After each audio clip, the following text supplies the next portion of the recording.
Hi guys. So welcome.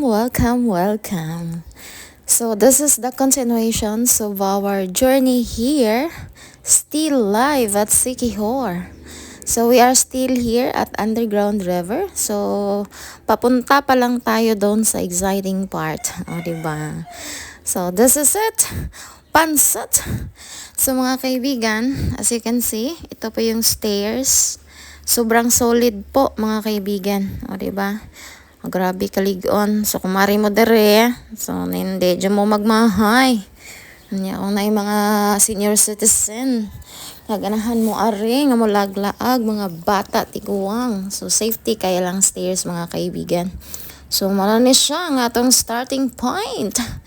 So kailangan nating lampasan itong stairs na ito. And then magsisimula na po tayo sa journey natin.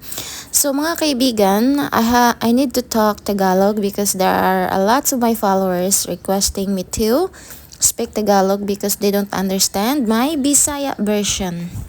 So guys, for today's video, susubukan ko pong magtagalog for the whole voice over mga kaibigan. Ayan na po yung mga kaibigan, yung mga kasamahan natin. Ayan, may senior citizen po nakasama natin pero astig na astig mga kaibigan. Hindi po siya natatakot. Ayan, lulusobin namin yung mga bato. So ito nga po pala, yung bato na bawal hawakan mga kaibigan kasi po pag hinahawakan po natin ay sabi po ng tour guide ay mamamatay po yan. So ayan na po. So marami na po ditong namamatay kasi hinahawakan ng mga turista. So sabi namin, bawal hawakan. Humawak lang kayo ng mga ano-anong bagay dyan, yung mga gustong bagay nyo. Pero itong bato na ito, bawal po, sabi ng tour guide. So nandito na po tayo. Ano ba yung Tagalog ng humahangat kayo sa itaas? Ayan, you have to raise your head on the top. Look at on the top. So marami pong mga gold dyan. Ayan, sabi ng tour guide, ito po yon. Napakaganda po kasi gold po yung makikita nyo sa ibabaw. Ayan po. So, diba? So ito na po yung final stairs na kailangan natin lampasan para po tayo'y makapasok sa ilalim ng bato. So guys, as you can see, tayo po yung naglilid dyan. Tayo po yung nasa unahan. At saka yung strategy po natin, yung sa middle, naglagay po tayo ng isang lalaki. At saka sa pinakahuli po, isa din pong lalaki kasi dalawa lang naman yung lalaki namin. Kasi nga po, hindi po lahat ng mga kasamahan natin marunong lumangoy at yung kasamahan po natin, most of them mga kaibigan, first time po talaga sa adventure na ito. So kaya nga po, naglagay po tayo ng magaling. Nilagay po natin sa huli kasi whatever happen, may mga rescuer po tayo.